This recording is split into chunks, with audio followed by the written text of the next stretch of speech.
अभी अभी चंपाई सोरेन दिल्ली पहुंचे, उनके साथ जेएमएम के 6 और विधायक हैं। वहां बीजेपी के बड़े नेता से की मुलाकात, बीजेपी में हो सकते हैं शामिल, जेएमएम को लगेगा जोर का झटका।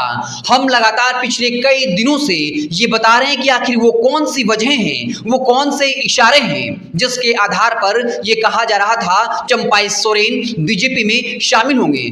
जब हर जगह ये चर्चा है कि चंपाई सोरेन बीजेपी में शामिल हो सकते हैं, उसी परिस्थिति में चंपाई सोरेन दिल्ली क्यों पहुंचे? खबर तो ये भी है कि उनके साथ 6 विधायक हैं। हालांकि समीर मोहंती, इसके अलावा जो है बता दें आपको रामदास सोरेन, ये अपने क्षेत्र में हैं, लेकिन उनके साथ दशरथ गोगराई और सुखराव उरांव के होने की खबर है। कुल जो है उनके साथ 6 विधायक गए हुए हैं। हालांकि चंपाई सोरेन ने अब भी बयान में कहा है कि हम दिल्ली निजी काम से आए हैं, लेकिन सवाल खड़ा होता है जब नेशनल मीडिया में हम जैसे पत्रकार हर वक्त ये बता रहे हैं कि चंपाई सोरेन की बातचीत भाजपा से हो रही है, भाजपा उन पर डोले डाल रही है, ऐसी परिस्थिति में वो दिल्ली गए हैं, तो जेएमएम के लिए ये एक बड़ा झटका लग सकता है। चंपाई सोरेन से जिस तरह से इस्तीफा लिया गया, उन्हें खुद को अपमानित महसूस किया और अंदर खाने ये खबरें बताई थी कि चंपाई सोरेन इस अपमान से बेहद नाराज थे। और इस बात में कोई आश्चर्य नहीं कि चंपाई सोरेन को भाजपा सीएम पद का भी ऑफर कर सकती है, और अगर उन्हें सीएम पद का ऑफर मिलता है तो कोई भी नेता जो है वो इस तरह के कदम उठा सकता है, क्योंकि बाबूलाल मरांडी को बीजेपी ने लगातार फ्री हैंड दिया, भाजपा का झारखंड में प्रदेश अध्यक्ष बनाया, लेकिन लोकसभा चुनाव में एसटी के लिए रिजर्व 5 सीट जो है वो बीजेपी हार गई। ऐसे में उसे एक नए चेहरे की तलाश है। झारखंड की सत्ता किसी भी हाल में बीजेपी को चाहिए, क्योंकि अगर महाराष्ट्र, हरियाणा और झारखंड 3 राज्य जहां चुनाव होने हैं, इनमें से अगर 2 राज्य चुनाव बीजेपी हारती है तो केंद्र की सत्ता पर भी इसका असर पड़ेगा।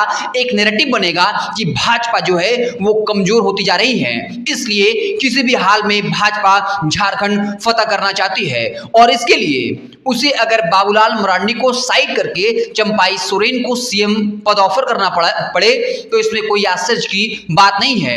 अगर शिवराज सिंह चौहान जो इतने लोकप्रिय हों, 15 साल से मुख्यमंत्री हों, अगर उन्हें अपने सीएम पद छोड़नी पड़ सकती है और किसी ऐसे नॉर्मल कार्यकर्ता जिनकी पहले बहुत पहुंच नहीं रही, बहुत जो है चर्चा में नहीं रहे, उनको जो है वहां का चीफ मिनिस्टर बनाया गया मध्य प्रदेश का, तो अगर झारखंड में बाबूलाल मरांडी की जगह चंपाई सोरेन को सीएम पद ऑफर किया जाए तो इसमें कोई आश्चर्य की बात नहीं। चंपाई सोरेन जो है झारखंड के मुख्यमंत्री रह चुके हैं, मंत्री हैं, इसके अलावा वो राष्ट्रीय उपाध्यक्ष हैं। ऐसे में अगर बीजेपी ऑफर करेगी तो क्या करेगी? वो एक बड़ा पद सीएम का पद ही हो सकता है, या फिर एक बड़ी जिम्मेदारी कोल्हान में, जहां पिछले विधानसभा चुनाव में बीजेपी का सफाया हो गया था, इस बार जो है एक नैरेटिव बनाने की कोशिश होगी। कोल्हान में बीजेपी मजबूत हुई है।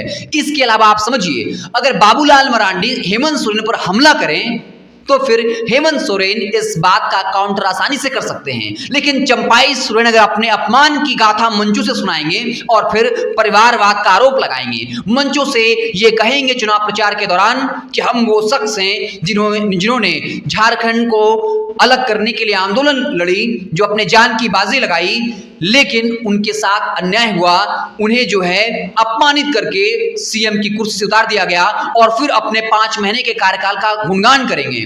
और हमने ये बात तभी कही थी जब विधानसभा सत्र के दौरान चंपाई सोरेन ने इशारों में हेमंत सोरेन की क्लास लगाई थी और ये कहा, चाहे पूर्ववर्ती सरकार हो या हमारी सरकार, उसने काफी अच्छा काम नहीं किया, लेकिन अपने 5 महीने के कार्यकाल का गुणगान जरूर किया था। यानी वो अपने आप को बेहतर सीएम बता रहे थे। अब तो चंपाई सोरेन जो हैं वो दिल्ली पहुंच चुके हैं। हालांकि कहा है हम निजी काम से आए हैं, लेकिन जब आप समझिए नेशनल मीडिया हो, हर जगह ये चर्चा है, सियासी गलियारों में, मीडिया के गलियारों में, दिल्ली की गलियारों में, रांची के गलियारों में, पूरे देश में, कि चंपाई सोरेन मांझी बन सकते हैं।